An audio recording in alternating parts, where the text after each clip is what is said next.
Assalamualaikum and hi. Saya Muhammad Hafizi bin Hamzah. Hari ini saya akan review satu buku yang bertajuk Langkah Syaraton. Buku ini ditulis oleh Ahmad Faizal dan diterbitkan oleh Patriots Publisher. Okey, apakah itu Langkah Syaraton? Langkah Syaraton itu sebenarnya satu gerakan sulit untuk menjatuhkan kerajaan mentadbir pada tahun 2020 iaitu Pakatan Harapan dan digantikan dengan pakatan baru iaitu Perikatan Nasional yang akhirnya menerojui kepimpinan negara Malaysia diketuai oleh Tan Sri Muhyiddin Yassin. Saya tidak akan bercakap panjang mengenai isu politik itu, tapi saya akan review buku ini dari aspek intelektual. Okay, pertama sekali, first impression apabila saya dapat buku ini, saya sangkakan pada akhir pembacaan saya dari kulit ke kulit, penulis buku ini Ahmad Faizal akan meletakkan satu kesimpulan di mana dia akan memetik nama-nama ahli politik yang terlibat sebagai dalang Langkah Syaraton.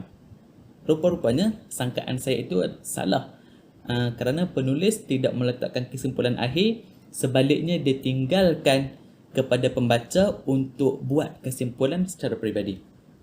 Okey, kenapa anda semua perlu baca buku ini?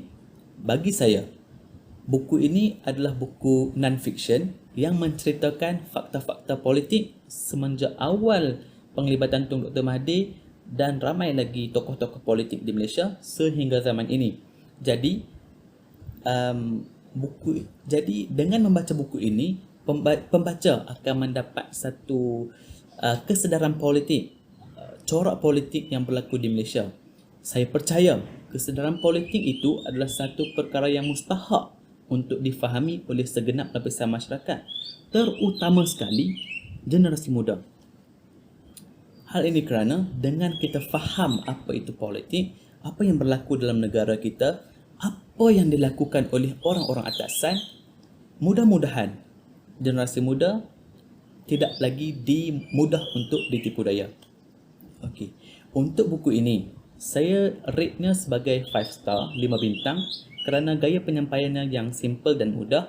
Bahkan di setiap muka surat akan diletakkan satu rujukan yang dipetik dari akhbar-akhbar yang terkenal, contohnya BBC News, New Straits Times, Wall Street Journal dan Sarawak. Jadi sebelum saya habiskan video ini, saya berharap semua yang mendengar video saya akan turut bersama-sama dengan saya untuk baca buku ini. Kita rungkaikan misteri ini, siapakah dalang Langkah Syaraton. Assalamualaikum.